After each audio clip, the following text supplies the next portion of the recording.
If you have internet access, I don't mind if you've got your phones out and you're Googling words. I'll quickly know if you're Googling something else. Okay, all right? But I encourage that. Immediately look it up if you want to do it quietly. If you've got your iPad here and you are connected to the network, then you can with pleasure, okay?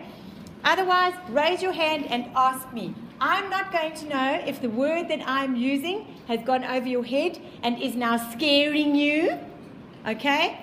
I'm not going to know if you're scared unless you tell me. And no word should scare you, it should excite you, because it's a new word that you're learning that you didn't know before. Right, so please, I'm putting that out there, raise your hand and ask me. And there's no such thing as a dumb question, okay? Just ask it, all right? Okay. Introducing the anthology is an excerpt from The Tempest, right, which we covered, which is the other real inspiration for you this year's anthology. I've always been inspired by Prospero's awful self-knowledge when he looks down upon the loathsome fish-like monster Caliban and says, "This thing of darkness, acknowledge mine," revealing that Prospero knows he should be on guard against the darker side of his own nature revealing itself. And do you remember last week I taught you the theory of, or the concept of, if you can spot it, you've got it. Do you remember that? If you can spot it, you've got it. Okay. In varying degrees. All right. And remember what we read in the anthology, okay, at the beginning, that introduction.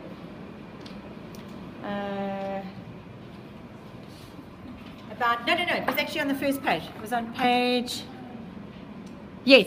And in the second paragraph where it says, perhaps we should not be saying, may the best man win, but may the good within us triumph. Okay, do you remember that? All right. So when, in The Tempest, when Prospero comes across Caliban and he sees this dark, evil creature, he looks at him and goes, that could be me. All right.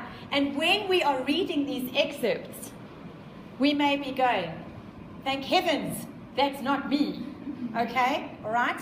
But there's potential for that, because every human being has the potential to become a sociopath, the potential to become a psychopath, depending on how informed you are and what your frame of reference is and what informs your life. Would you agree with that? Okay.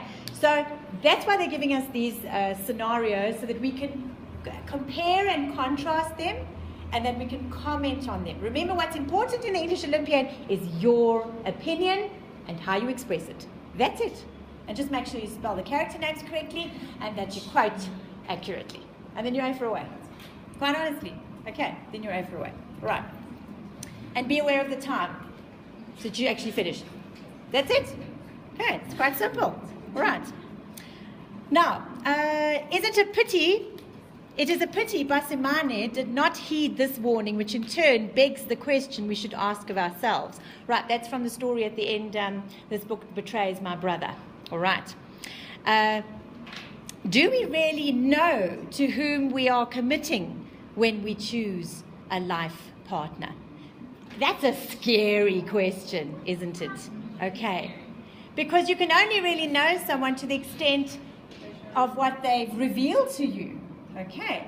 And if they are living a double life, so to speak, and they're coexisting with two different type personalities, it will slowly start to emerge, but sometimes it takes years. And I mean, we've watched films like that, we've read novels like that. Hey, have you all read something like that? Okay, it's based on deceit. Okay, so basically you are being deceived. All right. Okay, where are we? Prospero's haunting words lead to the sure knowledge that a great leader cannot be trusted to perform a great office without self-knowledge. That is vital. Highlight. Remember, you're only highlighting, just a reminder, no writing notes, just highlight. Any notes? Separate sheet of paper, please. Okay. So, knowledge that a great leader cannot be trusted to perform a great office without self-knowledge. Now, very often in the English Olympiad, they take all the questions that they've asked in the foreword of the anthology or in the introductory section of the study guide, and they base the essay questions on those questions. I've seen it time and again, right? Because this is something that you could write a discursive, argumentative essay on, not true. Okay, you could argue this, and they would ask you to argue by looking at 2 out of the 5 or 6 texts. Okay, so that could be a question. So that's why it's important, highlight it. A leader must know the depths to which it is possible to sink. So what's that basically saying? Know your enemy. Okay, so if you want to know the ingenuities of how their minds work, you've got to sink a bit low, all right, and kind of put yourself in their shoes. Otherwise, you are not resilient as a leader.